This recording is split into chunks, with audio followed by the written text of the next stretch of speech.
If you take your credit card and you go shopping and you run up a large credit card debt, you're running a trade deficit with all those shops. Now, it would be pretty strange if you then blamed all the shop owners for having sold you all those things. You're ripping me off, you're ripping me off, you're ripping me off, I'm running a trade deficit. That is the level of understanding of the President of the United States. The trade deficit does not represent at all trade policies. It represents spending relative to production or earnings. We call that an identity. I teach it in the second day of my course in international monetary economics. Trump never made it to the second day. So he says, you're running a trade deficit, look, they're all cheating me. But all that's happening is the United States is outspending its national income. And you can look at the national income chart, you can add up consumption and investment and government spending, and you could subtract off gross national product, and lo and behold, what will that equal? Not approximately, exactly. That will equal the current account deficit, which is the comprehensive measure of how much you spend on goods and services versus how much you sell in goods and services. So the United States runs a current account deficit because it spends more than it produces. Why does it do that? We have a big credit card in the United States. It's called the national government. The US government spends about $2 trillion a year more than it takes in revenues. What it's doing is making transfers to the American people and to American businesses. It doesn't tax Americans for those transfers because, here's another little fact, because the congressmen that vote on the budget got into office by being paid for their campaigns by rich people who don't like taxes. So the political system says spend, but don't tax us. So we run a chronic deficit in the United States. That spending goes out either as transfer payments or goods and services, and that's more than our national income, which is about $30 trillion, and our spending is about $31 trillion. And that's our trade deficit. And for that, Donald Trump blames the world. Okay, I fail him for this if he were my student. He's my president. It's a little weirder because when he did this, in 2 days, the world lost $10 trillion of market capitalization. By the way, where did it go? Did it get transferred from here to here? No, it got destroyed. Why destroyed? Because trade, something also the President of the United States doesn't understand, is mutually beneficial. So if you stop trade, everybody loses. It's not that one side wins, the other side loses. He cannot understand that concept as a guy that traded real estate in New York. So his idea is somebody had to win, somebody had to lose. But what happened when he made this announcement was $10 trillion was wiped out worldwide. It's not that the US went up and they went down. No, everybody went down. Because the whole world system is based on a division of labor, and he's breaking that division of labor into pieces. So then people said, this doesn't make sense. Even the very rich people that gave him the money for him to get into office started saying this doesn't make sense. The hedge fund managers who were his big campaign contributors. Elon Musk, who paid for his election and became prime minister. He said this doesn't make sense. And then the markets said this doesn't make sense. Not only $10 trillion, but as the finance minister said, interest rates started to rise because people began to dump U.S. Treasury debt. The safest thing in the world, apparently. So, interesting what happened. It's not quite true that he reversed things. First, he left on this 10% tariff, except for one country, for China. 145% where he on some raised products. The tariff rates. That's because the United States has a deep, neurotic attachment to China. The U.S. political system hates China. Why? Because China's big and successful. And so that the U.S. hates. It's a rival, it's a competitor, and so this is the one thing he left on. Now, he's going to mess up everything with this too, because in a trade war between the U.S. and China, China wins. China does not depend on the U.S. market very much. It's about 12% of China's exports. China will do just fine. It's just dumb policy. There's no more, sorry to say it, there's just no more explanation to this than that. It makes no sense. Now, it raises, if I could, just one last point.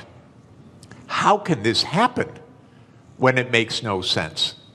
And that, people should understand, we are in one-person rule in the United States. Our political system is in a state of collapse. What President Trump did is an emergency decree.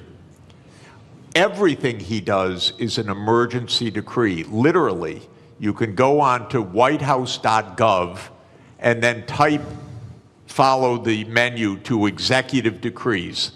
And there are dozens of them. And each one starts the same way. With the powers invested in me as President of the United States, I hereby declare A, nonsense, B, nonsense, C, nonsense. Because he's king. Those powers are not invested in the President of the United States. They're invested in the Congress. You read Article 1, Section 8 of our Constitution. It says that all duties originate with the Congress.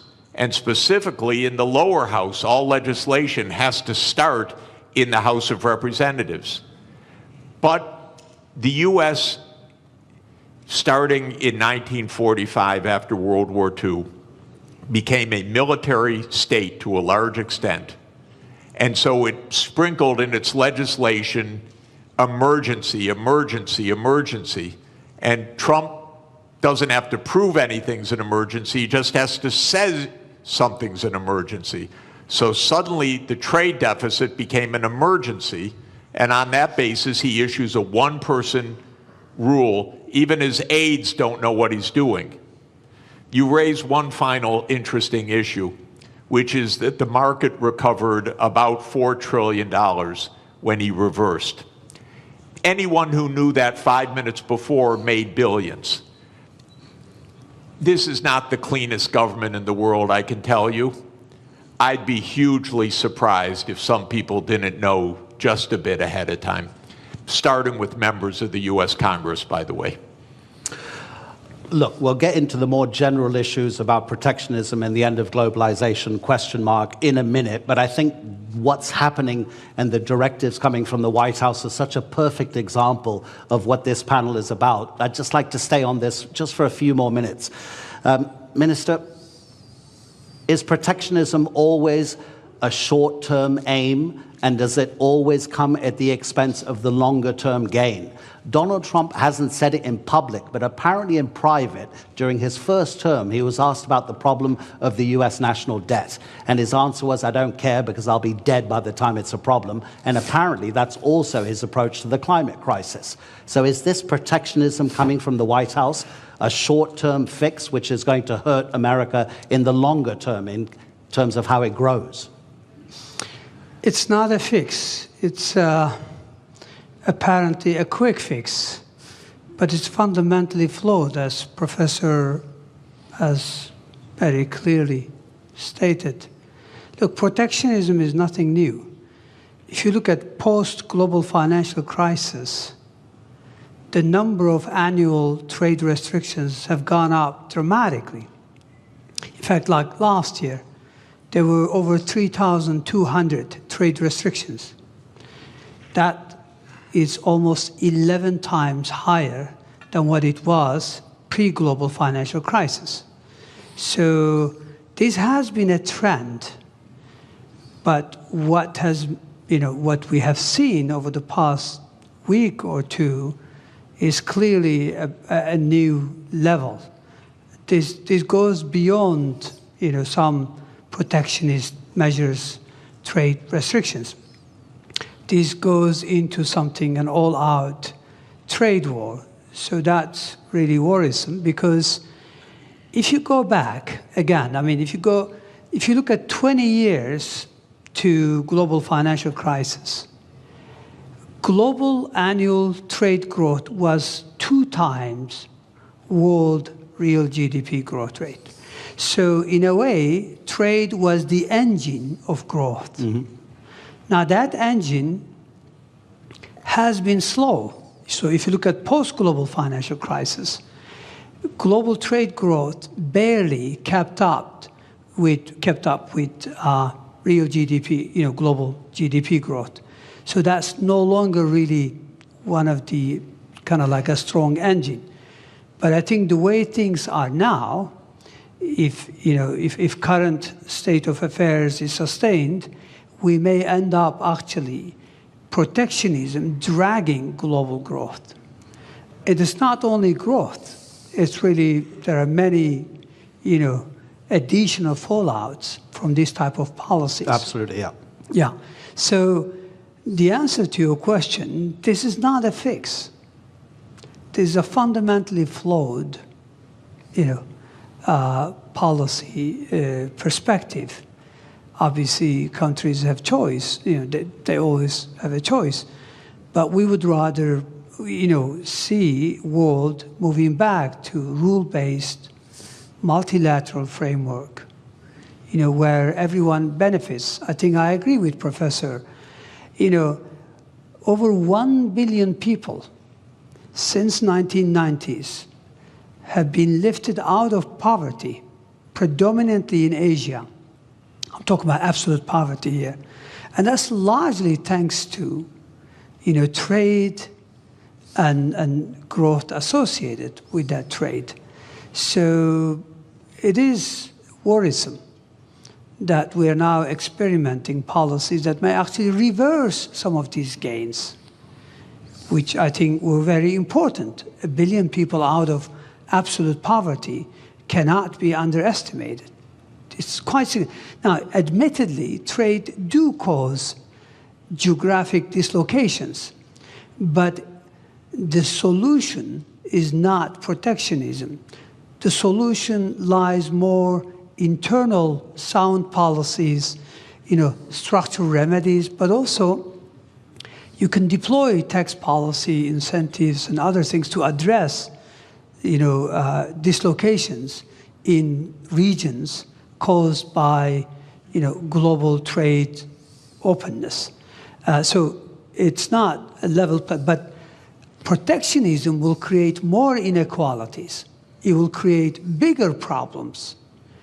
Already you've got significant headwinds for global growth. Aging population, high global indebtedness, impending climate crisis. So protectionism is going to be yet another big blow to long-term growth outlook. And that's why growth is barely, sustained at 3%. I think the risk is that we will move to a new era where per capita GDP growth will almost disappear if we continue down this path. Really interesting what you say about protectionism having fallout in other sectors, and we will get onto that, about how it might affect cooperation on the climate crisis, global health, et cetera, et cetera. But let's use one country as a particular example about how a nation can react to protectionism. So we have the US tariffs, which in 90 days will come into effect beyond the 10% that Donald Trump has placed. Let's take two rich countries. UK and Singapore will stay at 10%. Bangladesh and Botswana will both go up to 37%. Laos will be 48%. Syria will be 41%. Lesotho in southern Africa will be 50%. In 2023, the US exported to Lesotho $7.33 million worth of goods.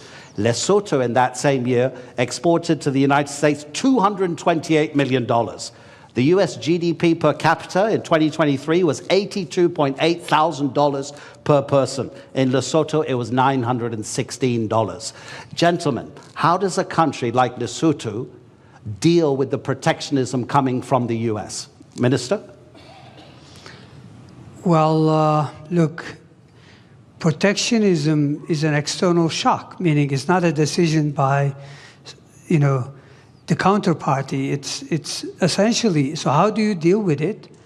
I guess you focus on regional integration, as an antidote of protectionism. So regional connectivity, regional integration would be one way forward. So, instead of globalization on a big scale, you focus on how you can deepen and broaden your ties with your immediate neighborhood or countries that are still willing to entertain rule-based trade. So I think that's the only way. Again, this is a major shock for many countries. I think global supply chains are going to suffer. This will lead to, already, I think the risk is that capital will be misallocated. Take us, take Turkey, for example. We are the world's second largest of white goods exporter. We need chips, basic ones, nothing sophisticated. We're not talking about 4 nanometers. We're talking about, 30, 40, 70 nanometers. If we're worried that countries are not going to supply that, even though it may not be the most efficient way, we may have to go into a very large capex to see if we could produce them. We are good at something. Other countries are better at something. So we would rather trade. And this is a very simple, economics, theory. Everybody benefits. So I don't think, X country or Y country, there's not much they can do except to look at, ways in which they could mitigate the fallout from not being able to sell goods to the United States. But Professor, that takes a long time to arrange because, of course, the shock is immediate. You can't make deals that quickly, can you? I think the particular tariff rates that Trump announced last week that led to that financial bloodbath are not going to come back. So I don't think we're going to hear again about those numbers after 90 days. 90 days in U.S. time now is infinity. It's eternity. We'll never hear those numbers again. Where did those numbers come from? Something, again, so stupid you can't believe that any country would do this. But the idea is the following. As I said, if you want to know what your trade balance is, you earn some income, so you sell some services to somebody and you buy things. And if you spend what you earn, you're in trade balance. Technically, you're in current account balance.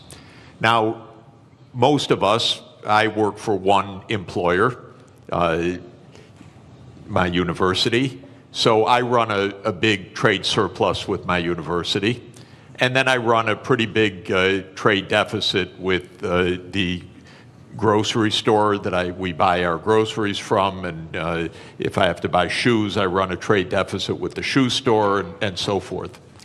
Trump's idea, just to add to the craziness of it, is that you should run a trade balance with everybody, not an overall trade balance, but a trade balance with everybody. So you should sell a little bit, you should work a little bit for your shoe store, you should work a little bit for your grocery store, you should go around anytime you want to shop, you trade something. I'll write you an essay if you'll sell me shoes. And you make your living somehow trying to balance your trade with all of your counterparts. Well, this is insane. This is why we have a market economy. You don't have to have balance with every transaction that you do with somebody. But what Trump said was, oh, Lesotho, they sell us more than we buy from them. So they're cheating us. That's literally what he said. Literally what he said. Okay, is it completely delusional or rhetoric? It's delusional, okay? Just so you know. It's weird. But anyway, now, then he calculated a formula. Okay, Lesotho, we have to tax them by the amount to reduce the imports from them so that we have balance with Lesotho. And then they made some absolutely stupid formula that you would not accept in a first year, third week class. It came out of the US Trade Representative's office. They probably were told, do it overnight, the boss wants it. And then they came up with a list of tariffs, country by country, based on the bilateral trade balance. You cannot make this stuff up. This is not it used to be not a Mickey Mouse country, my country.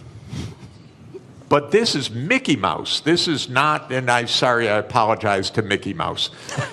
He would not do this. Mickey Mouse is smarter than this. So we are in a crazy land, actually, with this. Now, it stopped for a moment. We'll never hear those numbers again. I don't know what we'll hear in 3 months. God help us, really. Because it probably won't have to do with trade. It'll have to do with something else. But we can't normalize this as what's the rationale, how to negotiate, what to do. Of course, 60 countries immediately said, we'll rebalance with you. And the President of the United States literally used the language I'm about to use. I'm quoting him because otherwise I would never say this. He said, 60 countries are coming to kiss my ass. He said that in a public speech, the President of the United States. So this is, I'm sorry, I apologize. No, but it's presidential language. Yeah. Okay? I'm only speaking at high political terms. So we cannot normalize this. We have to say no. We didn't spend 100 years on 200 years, 207 years since David Ricardo put forward the idea of comparative advantage, okay? And we have been building the trade system since the ruins of World War II for 80 years. And we have been building the World Trade Organization, which the US led the creation of, I think it's fair to say, for 31 years. This should not be normalized to try to figure out what is the theory of this. And it's a more fundamental point, ladies and gentlemen. The United States is a rogue nation right now on many things, not just on trade, but on making Gaza into the US Riviera, on whatever it wants to say.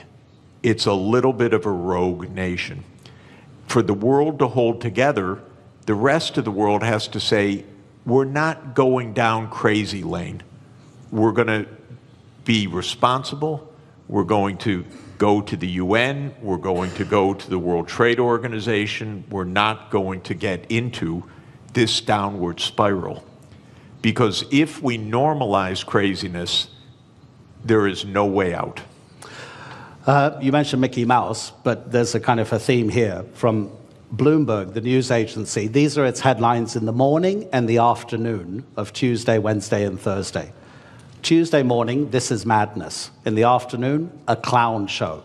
On Wednesday, stocks keep falling.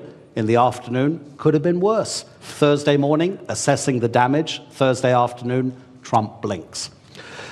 Minister, and by the way, if I may, because it's interesting, because I'm living in this crazy world, the Secretary of Treasury then, with all deference to a person who has a very hard job, he says, this was planned all along when Trump dropped this. Can you imagine? He couldn't say anything else, though. Well, yeah, I know, but to hear this from your Treasury Secretary is not also reassuring, because all you hear is a crazy land rather than what we need to hear, which is rationality. Okay, so let's make it more general for the moment. And by the way, ladies and gentlemen in the audience, I'll give you a few minutes at the end if you want to ask our two panelists a question. We'll try to get a few questions in from the audience. So to broaden it out, Minister, as the professor says, and pretty much everybody agrees, protectionism doesn't make economic sense because in the longer term, it's going to cost everybody. So what's driving increasing protectionism, not just in the United States, but in other nations as well? Because if it doesn't make economic sense, does it mean it then becomes a political statement from the person imposing that protectionism to almost appear as like a nationalist moment to bring people towards that decision maker politically rather than economically? Well, it's easy to explain. I think what is driving the current, what seems like a fundamentally flawed policies is, first of all, let's set the scene. I mean, there's a geostrategic competition between China and the United States. We know that. China has what it takes to become a superpower because it has human capital, it has state-of-the-art infrastructure, and now it's catching up in technology. The United States considers itself as the hegemon power. So we know from history there's always been tensions between existing superpowers and emerging ones. It doesn't have to end this way, meaning in a trade war or any other wars, but it does in the past. I mean, history tells us that we more frequently see tensions rather than cooperation. So what lies behind this? Very simple. Go back to 20 years ago, roughly speaking. China accounts for about 8% of global manufacturing. Today, China accounts for more than 30% of global manufacturing. Who lost ground? United States, European Union, and Japan. United States clearly also sees this. Again, go back to 20 years ago and just visualize a world map. Which country commands as the main trading partner of the rest of the world? Maps are all over the place. Clearly, it was the United States 20 years ago. Today, it's China. Now, normally, the way you would respond, the way I would respond, is that, look, we need sound policies, structural reforms to regain ground.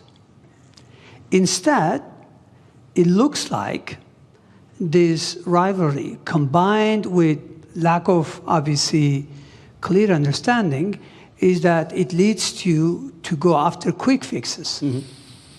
And quick fixes, which is also to do with populism, nationalism, is to blame others and is to present it in a simple fashion. The reality is you have to be more competitive. You have to invest in upskilling, reskilling your population. You have to invest in your infrastructure. And you have to, there's a lot of, there's a long list of homework. But those are politically difficult to deliver. They take time, and they're difficult. So structural policy has been lacking in most countries. And when you can't deliver structural transformation, then you rely on monetary policy to fix things. Monetary policy in many parts of the developed world have been doing the heavy lifting over the last couple of decades in the face of difficulties.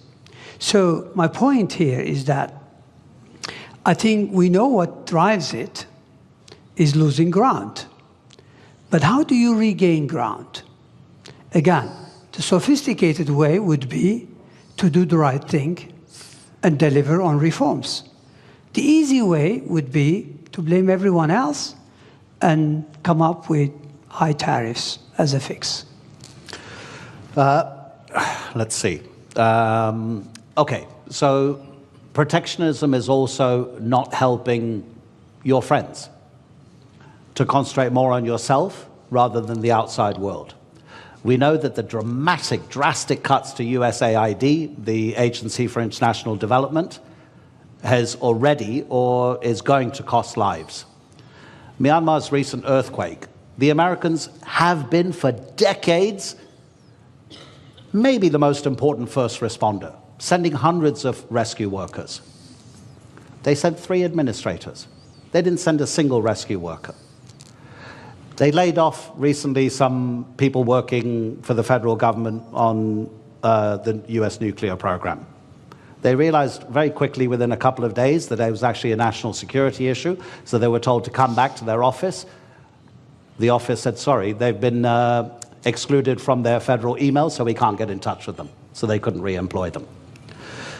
Professor Sachs, when you were president of the Earth Institute at Columbia University, it focuses, I've got to read this from the notes. It focuses on sustainable development, this institute at Columbia, including research in climate change, geology, global health, economics, management, agriculture, ecosystems, urbanization, energy, water, everything that we need to live.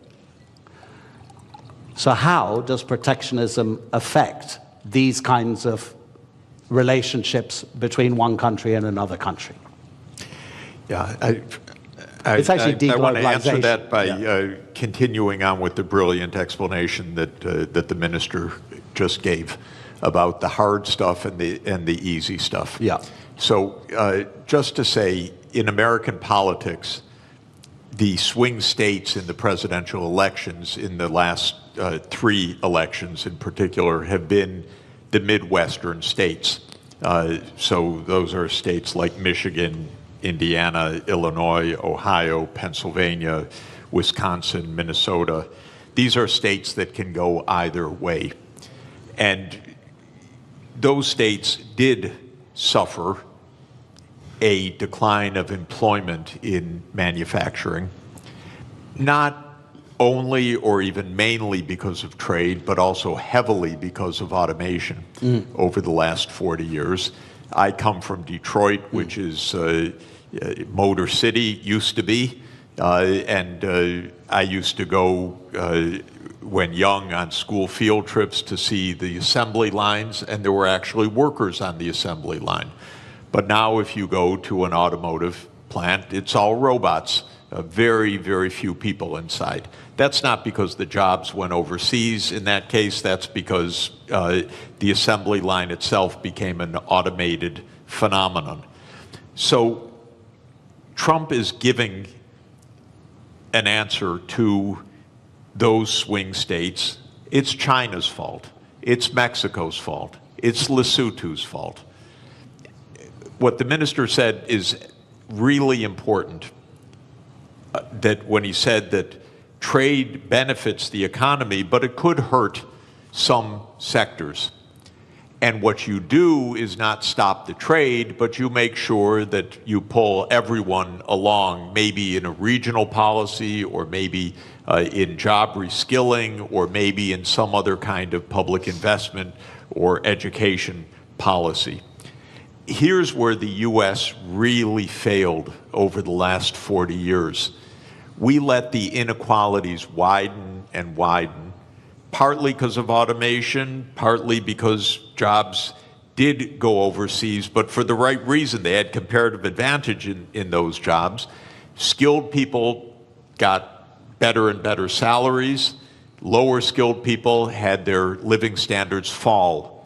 The gap widened. By the way, not just the income gap, the life expectancy became 10 years or more. So many of our epidemics, so many of our social problems relate to this widening inequality. The United States political system didn't address it at all for 40 years.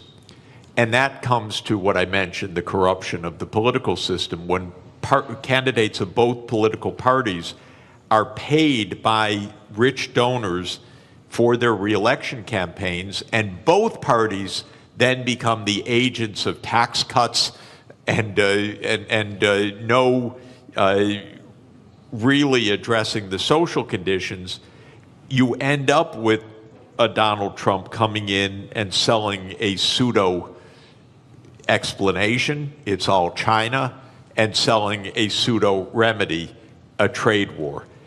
What the auto workers are going to learn right now is they're going to lose jobs by even the tariffs that have been put in place, because we need the intermediate parts brought in from elsewhere. Now they face higher costs, and the United States can't compete at all with Chinese electric vehicles. The United States has basically handed China the electric vehicle market for the next 20 years. So did Europe, by the way. Europe delayed the transformation to electric vehicles, said we produce great internal combustion engines, we're going to continue to do that. The world actually needs electric vehicles because of the climate crisis. So all of this is to say the real hard work is to think ahead. Mm-hmm. The country, by the way, in my experience of working all over the world in the last 40 years, that thinks ahead the most is China. Mm-hmm. China's success is not random. China's success actually is a lot of forward-looking planning.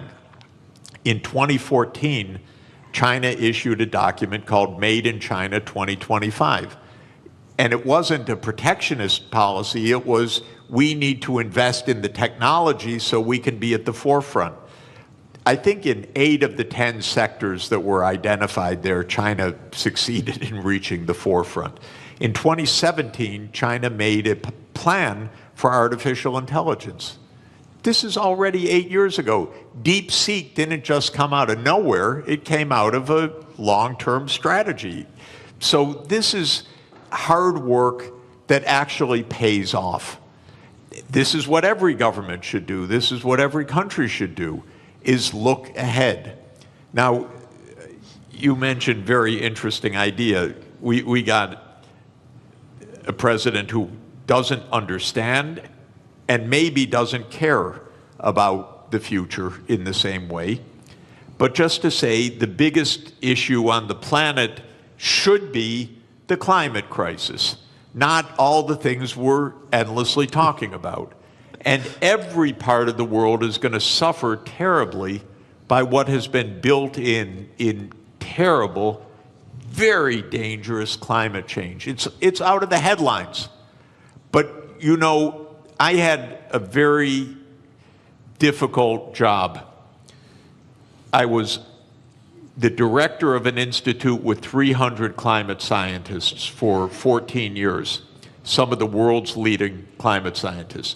The reason it was a hard job is that every week they came up and told me, it's worse than we thought. They would give me endlessly grim news.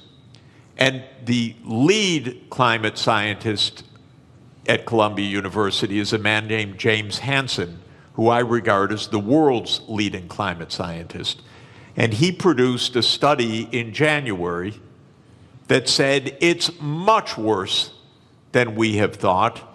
The world's temperature has gone up by 0.3 degrees Celsius in 3 years. We have had 21 months of the last 22 above 1.5 degrees. That's the new baseline, by the way. That's not because of an El Nino effect. That's the new baseline.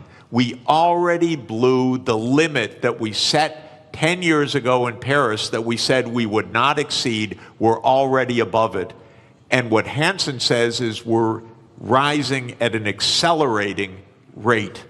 Now the average rate is probably between 0.3 and 0.4 degrees Celsius per decade now on average. So we'll be at 2 degrees excess. What all of this means is profound danger 20 years from now, 25, 30, but we're already seeing terrible danger today. I don't want to minimize what's already happening. Los Angeles burned down, massive forest fires in Korea last week. It's everywhere. My wife and I are nonstop traveling. Every single place we go is some kind of climate crisis, literally. It's a drought, it's floods, it's heat waves, it's pest infestations, it's forest fires. And the sea level is going to rise by many meters, which is not great for Istanbul, by the way, and not great for coastal areas. It's very dangerous what is built into the system. Now, what is Trump's answer for this? Yesterday, King Donald issued an executive decree to bring back coal. It's willful destruction of well-being, willful. And that is, again, he pulled out of the Paris Agreement. What I'm hoping, ladies and gentlemen, is the other 192 members of the UN have to say, no, we're not entering a crazy land. We're going to take care of our future. Right now, I live in a crazy land. But the rest of the world has to avoid the crazy land, has to avoid normalizing this. I don't know if any of you saw it during the height of the coronavirus pandemic. An Australian artist, cartoonist, drew a cartoon which had the first tidal wave, kind of a tsunami of economic recession. There was a bigger tidal wave tsunami behind it, which was COVID-19, and then a huge one over both of them, which was the climate crisis. So get ready, I'll give you a chance to ask a few questions, but I just wanted to address one final issue to the minister. And I was getting a bit depressed, Professor, when you were talking about that. I tell my kids since they were born, they're now 21 and 19, live anywhere you want in the world, but don't live near the coast or near a river. The professor is saying that the climate crisis is going to be one of, probably, I'm kind of, putting words into your mouth, Professor, that deglobalization, if it becomes more and more of a popular sentiment and policy, the climate crisis will be affected because of a lack of cooperation through deglobalization. Minister, what other big dangers do you see if the trend of deglobalization gathers pace? Well, as I mentioned earlier, in addition to the impending climate crisis, which could have a devastating impact on the future of humanity, I think we are faced with significant headwinds that already exist, but some of them could become more complicated. One of them is high global indebtedness. Mm-hmm. If protectionism clearly goes the way it is today, meaning if we really go into these trade wars, and if this leads to higher inflation, even for a couple of years, if that's the case, then that means long-term interest rates are likely to rise. And if that is so, then many countries are already struggling to manage their debt service. You know, global indebtedness, if you look at it, overall indebtedness was 328% last year. 328% of GDP. Yeah. This is huge. When interest rates are very low, no big deal. But when rates go up, clearly that's a big issue. I mean, look at the Turkish scene. Yes, we've had a, domestic, domestic issue that led to some market turbulence. But what happened post-April 2, CDS have gone through the roof. CDS are country risk premium. Our external bond yields, 10-year, 5-year, they all gone up significantly on the back of these tariffs.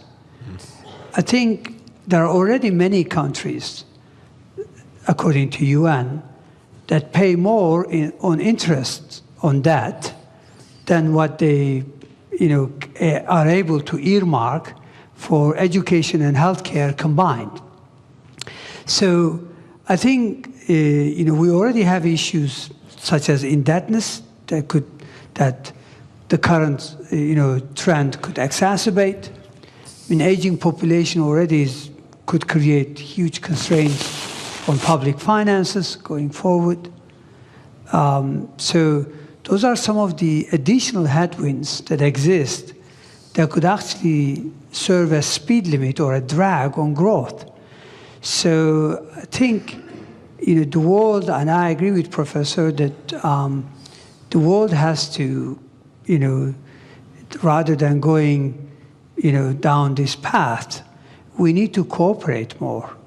We need to work more closely on climate change, on how to address other problems, because protectionism will also lead to probably global inequalities.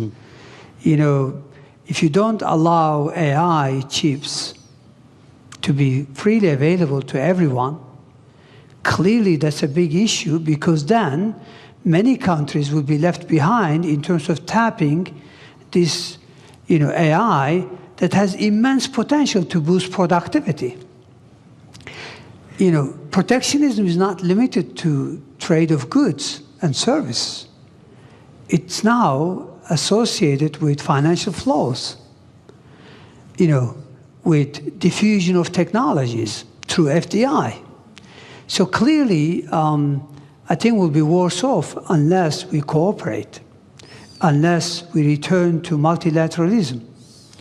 But sadly, right now, it's all about shift to minilateralism. A few countries getting together, but that's not enough. I think issues are too big for few countries to address. I think the rest of the world should come together. So yes, there are significant challenges. When you mentioned aging population, I have a good example from Europe, that only 2 countries on the entire continent are having enough babies to sustain their population level. That's Ireland and Portugal. So you imagine the pressure on the taxation system and the spending on those other countries that are not sustaining their population levels and are just getting older and older and older. Okay, let me look at the back as well if anybody has any questions. We've got about 7 minutes left. And please, make it a question, not a lecture, because if it's a lecture, I'll have to stop you. Gentleman over there and gentleman over here. Okay, please introduce, there's a microphone. Thank you very much. Doesn't work? Yeah, it does work. Okay, thank you very much. I have a question for Mr. Jeffrey Sachs. My name is Sarp Sinan Acar, and I'm from Harici News. So you mentioned that we shouldn't look for a rationale behind the actions of Donald Trump, but just to be a devil's advocate, I just want to understand their point of view, which they mention, yes, trade deficit and the national debt of the United States, but also they mention the hard industries that left the United States back in the day. So what I'm trying to understand is, if United States gets into a confrontation with global powers such as China or Russia or any other state, maybe even Europe one day, is it wrong for them to want their hard industries back, and this is their rationale to put these tariffs on. Because Donald Trump mentioned that we are buying cars from Canada that we could have been producing before. So is there a rationale behind, at least on the hard industry part? Okay, thank you. Yeah, you know, in trade theory or trade concept, there is the national security rationale. So you may want to procure domestically to have an armaments industry.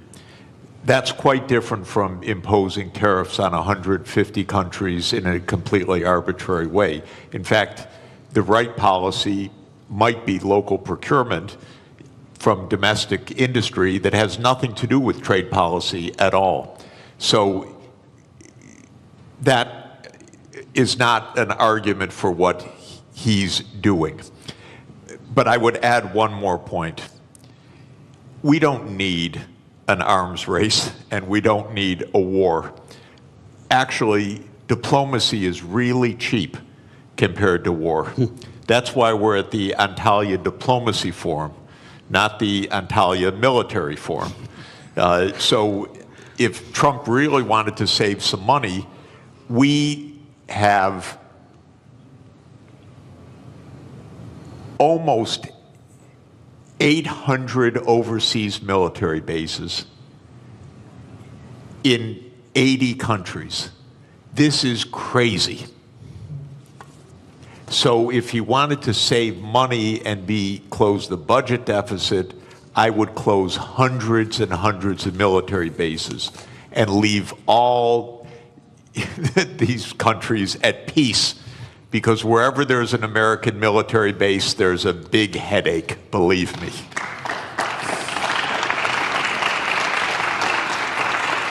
Sir, okay, is your question to the finance minister?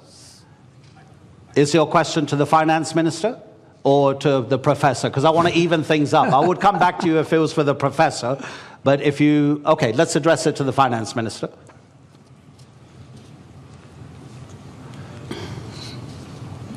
1, 2, 1, 2. My name is Riel Miller, formerly of the OECD, formerly of UNESCO, and formerly an advisor to finance ministers, so I can address my question to a finance minister. One of the things that's tremendously tempting, and it was really in part of what the last question was about, was the hard industries, right? So now let's go back to being an extractive economy. Coal mining, you know, in Canada, I'm Canadian originally, beaver skins, right, that we sent over. So resources, right? Now, we have seen in the past, historically, when there was a move from natural resources to manufacturing, it was quite difficult for the society and the politics to change, because the oligarchs of resources were not the oligarchs of manufacturing. So I have a question which relates to the historical context we're in. What if we're moving to intangible economies? What if we're moving away from tangibles in general, and those robots are going to take care of producing intangibles? How do we talk to people who are nervous and worried because they're accustomed? I go to Germany and I say, can Germany be rich without producing cars? And they go, oh, never. I said, well, could Britain be rich without producing coal? Never. And so we have this historical difficulty of making the transition. And I wonder what you can say in a country like Turkey, where you are making the transition through industry, and China through catch-up and convergence. But can we begin to talk about going beyond the tangible economy? Of course, we can imagine, because if you look at the last couple of 100 years, there has been significant, trends. I mean, if I'm not mistaken, if you go back to 200 years ago, 90% of employment was in agriculture. Today, in developed West, it's about 1%, 2%. But we are much better off. So I think we can extrapolate. It's true that we may achieve artificial general intelligence soon, meaning within a year or two, and according to experts, maybe artificial superintelligence within 5 years. And assuming that also gets converted in robotics and advanced manufacturing, chances are the traditional employment will no longer be there. So we have to come up with, obviously, so that's why I think, it seems like today's debate, considering what is ahead of us, a bit outdated. So I hear what you're asking, and it's really complicated. We all have to think. I remember attending a global economic symposium in Kiel back in 2007, and one of the sessions, because I was finance minister and treasury, they put me in that session, in that panel, and the question was, when do we start taxing robots? So, look, yes, I do see that happening. I don't have the answer, but certainly we have to think about it. It'll be interesting to know if a robot will need a work permit as well, right? Okay, that's it. The time is up, ladies and gentlemen. It was always going to be too brief with these two particular gentlemen.